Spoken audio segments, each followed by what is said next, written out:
अस्सलाम वालेकुम नाज़रीन, यूथ अफेयर के साथ ईशान रज़ा आपकी खिदमत में हाजिर है। नाज़रीन, एक इंजीनियर इक्विपमेंट बनाता है और कम्युनिटी ऑफ इंजीनियर्स जो है वो सोसाइटी रिफॉर्म करती है।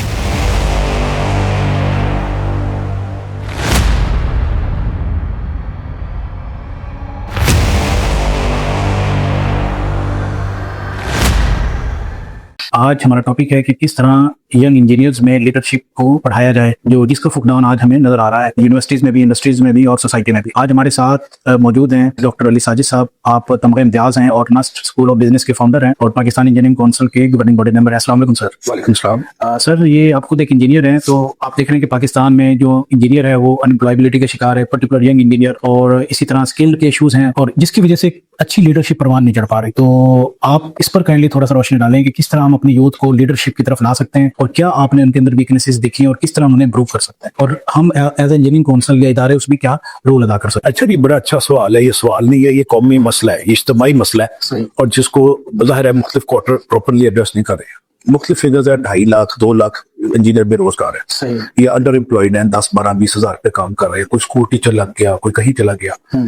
अब आज से 30 साल पहले यूईटी में जिसका दाखिला हो जाता था वो इतना ही अच्छा था जितना सीएसएस ऑफिसर या मेडिकल का ग्रेजुएट। ऐसा ही है सर। इस वक्त सूरत हाल ये है कि यूईटी में सीटें शायद मसला बना हुआ है। प्राइवेट यूनिवर्सिटियों में इंजीनियरिंग की तो हालत बहुत ही बुरी है। लोग दाखिले नहीं ले रहे हो, अपने प्रोग्राम बंद कर रहे हैं, टीचर्स को निकाल रहे हैं। उसका एक तो नेशनल लेवल पे है, नेशनल सिनेरियो पे कि इंडस्ट्री बंद हो रही है। टेक्सटाइल इंडस्ट्री, इंजीनियरिंग फैक्ट्रीज तकरीबन 70% बंद हो गई है। फैसलाबाद में बहरान है, तो यहाँ मैकेनिकल इलेक्ट्रिकल बच्चों ने फिट होना था। सिविल नई फैक्ट्रियां लगती तो सिविल के बच्चे जाते ग्रेजुएट। अब ये तो कौमी अलमिया है जिसका हल सरकार के पास है। कुछ हल हमारे पास है, यूनिवर्सिटी के वाइस चांसलर के पास, के बच्चे को 2 किस्म के स्किल दे। अब पहला तो है सिलेबस को रिवाइज करें और स्टीरियोटाइप कन्वेंशनल सिलेबस जो है जिसमें एआई की इनकॉर्पोरेशन नहीं है, अमेलगमेशन नहीं है और एआई आर्टिफिशियल इंटेलिजेंस को इग्नोर किया जा रहा है। एक बीएस कंप्यूटर साइंस के साथ BS artificial intelligence is not sufficient. AI के 6 महीने के डिग्री के साथ डिप्लोमे कराए जाए बच्चों को, एक्स्ट्रा जो सिविल इलेक्ट्रिकल मैकेनिकल है उनको इक्विप किया जाए हार्ड स्किल में एआई के साथ, डाटा साइंसेस के साथ, और तीसरा है साइबर सिक्योरिटी का। इस वक्त न्यूयॉर्क टाइम में मैंने आर्टिकल पढ़ा था कि पिछले साल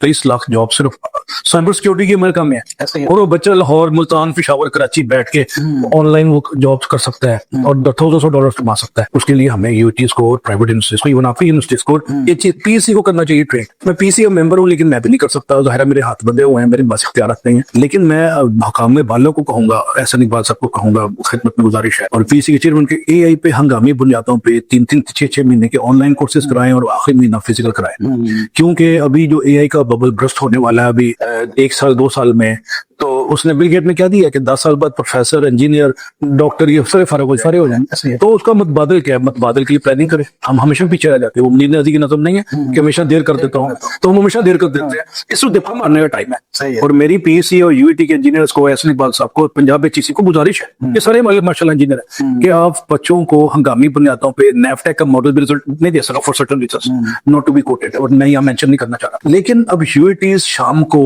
लाइफ लॉन्ग लर्निंग करवाएं, इवन मुझे कोर्स कराएं।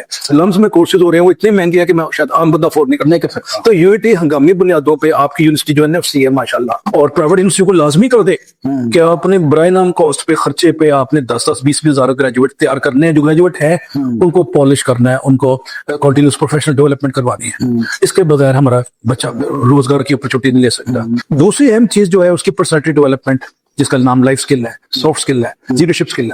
अब लीडरशिप स्किल से हम लोग डर जाते हैं, जिसमें मैं भी शामिल हूँ। देखो बच्चे लीडरशिप पे तो सड़कों पे आगे लगा देंगे। लीडरशिप वो नहीं। लीडरशिप पर personality development, confidence, communication skill, team building skill, writing skill, उसके बाद इनोवेशन कैसे देनी है उनको। इनोवेशन हमारे बच्चे के पास है ही नहीं। लकीर का फकीर हम तैयार कर रहे हैं, रवायतों का तैयार कर रहे हैं। तो बड़ा जरूरी है कि आप बच्चे को इनोवेटिव थिंकिंग दे, क्रिटिकल थिंकिंग दे, एनालिटिकल थिंकिंग दे। अब मेमोरी बेबी तक लगाया 1940 को जमाने खत्म हो गए। अब मैं आखिर जो कमेंट दूंगा कि अमेरिकन प्रोफेसर स्टूडेंट से पूछता है प्रोजेक्ट में, what is new in for me और फॉर द सोसाइटी। सही। अप्लाइड सर्टिफिकेट, अप्लाइड थीसिस करवाए नहीं जा रहे, थ्योरेटिकल। हर एक यूनिवर्सिटी को लाजमी कर देगा 80% आपके थीसिस में सर पीएचडी के इंडस्ट्री रिलेटेड होंगे, सिटी रिलेटेड होंगे, कम्युनिटी रिलेटेड होंगे। और यूनिवर्सिटी अपने बच्चों को पर्सनैलिटी डेवलपमेंट पे लगाई भी कुछ दे रही है। सही। वो आफ्टर थॉट देंगे ये तो हमने तो इंजीनियर बनाना, हमने इंसान नहीं बनाना, हमने प्रोफेशनल नहीं बनाना। यूनिवर्सिटी एक ऑलराउंडर प्रोफेशन बनती है। जब मैं अमेरिका में 8-9 साल पढ़ा हूँ, मुझे यूनिवर्सिटी ने ट्रांसफॉर्म कर दिया, कॉन्फिडेंस दिया। और एक स्टेज है कि इंडस्ट्री में एक दफा प्रेसिडेंट पाकिस्तान आए थे, मैं उनके साथ बातें कर रहा हूँ। कॉन्फिडेंस यूनिवर्सिटियां देती हैं।